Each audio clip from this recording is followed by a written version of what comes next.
Hey guys, let's get more news about Lakers, but first, don't forget to subscribe and leave your like. NBA stars who won the most rings with their original teams in the 21st century. A look at the NBA stars who have won the most championships with the teams that originally drafted them since 2000. Winning an NBA championship is no easy feat, but doing it with the team that originally drafted you is even more special.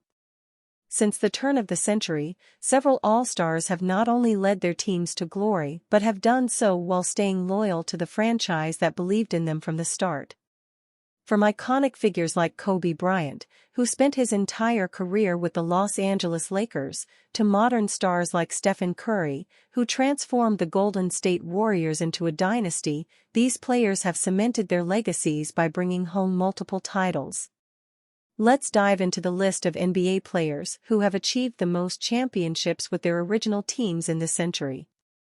Kobe Bryant, a name synonymous with greatness, was the heart and soul of the Los Angeles Lakers for 2 decades.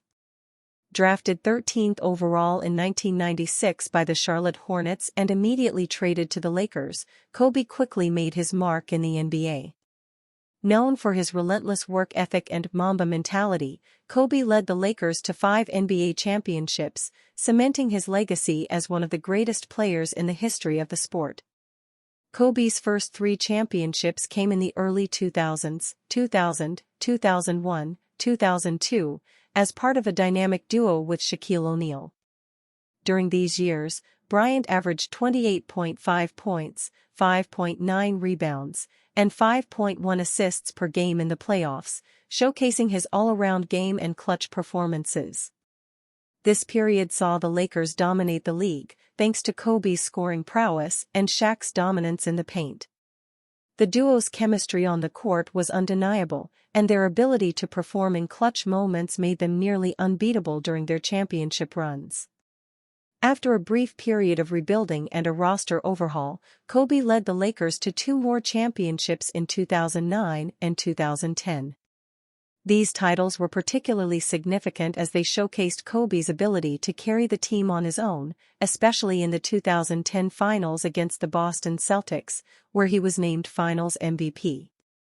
3 most underpaid Los Angeles Lakers players on next season's roster.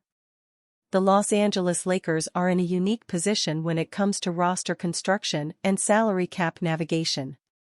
The Lakers are dangerous close to the second apron, with 2 superstars on massive contracts, but also have some of the better bargain contracts in the NBA. That should make Los Angeles a contender on paper, but coming off of a 47-win season and a first-round exit, some have justifiably questioned if Rob Pelinka has built a strong enough team. One of the primary reasons to be optimistic about the Lakers' future is the fact that Pelinka has hit the mark on several key contracts. Anthony Davis and LeBron James will make just under $92 million combined this coming season, and Los Angeles has somehow managed to surround them with quality. That includes appropriately paid players such as Rui Hachimura at $17 million and D'Angelo Russell at an expiring $18,692,307, both of which are tradable contracts, if need be. In some cases, the Lakers have done better than paying players an ideal figure, they've gotten away with borderline contract theft. In some scenarios, those players fell into their laps. In others, it was responsible team building that could pay dividends in 2024 to 25. In either scenario, there are 3 particularly underpaid players on the roster who should turn heads at bargain prices during the 2024 to 25 campaign. This might be a reach given the fact that Dalton Knecht is a rookie, but it's still unfathomable that he fell to number 17 overall.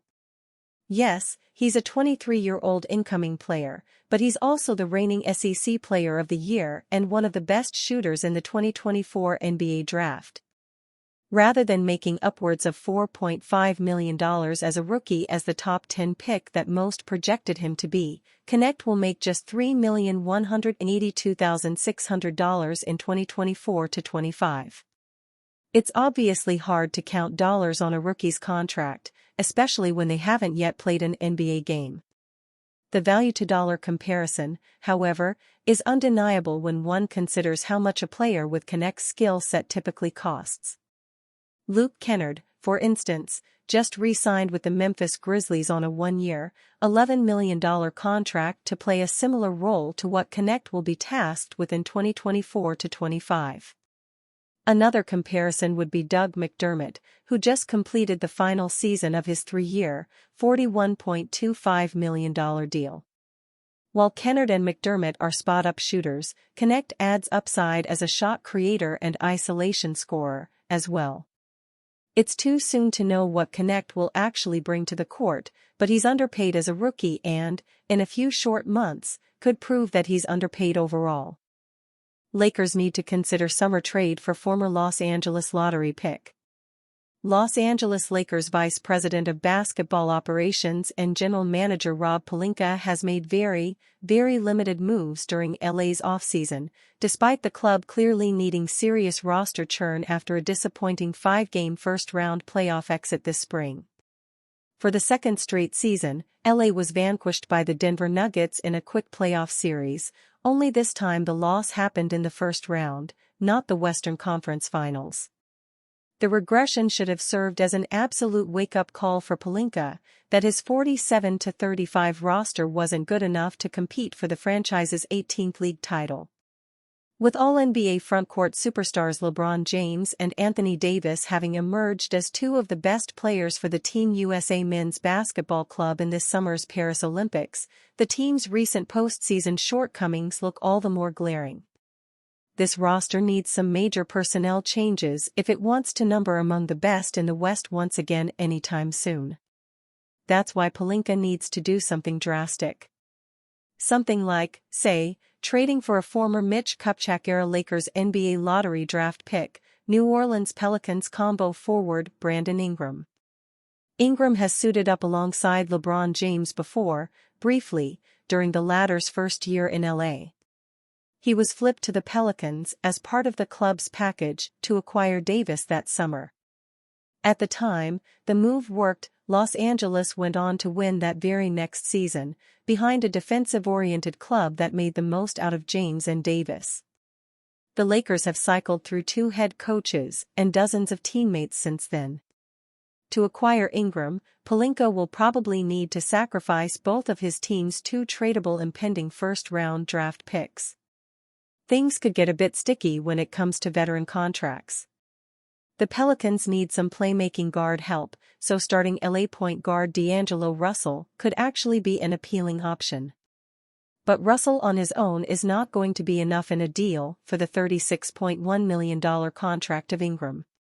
The Lakers will understandably look to offload starting power forward Rui Hachimura's contract, which financially would make sense, but New Orleans will most likely seek to acquire starting Los Angeles shooting guard Austin Reeves below market, long-term deal.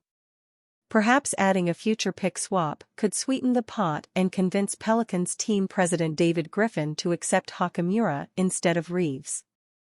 Last year, Ingram averaged 20.8 points on .492/.355/.801 shooting splits, 5.7 assists, and 5.1 rebounds a night.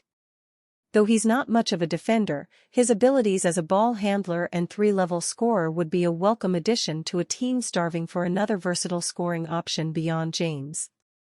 He's not perfect, and the Lakers would probably need to add some perimeter defense somehow, but if the team can keep Reeves, LA can either keep starting him at shooting guard and promote backup guard Gabe Vincent or shift him to the point and elevate someone like Max Christie.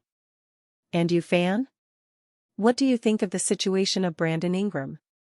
Leave your opinion in the comments.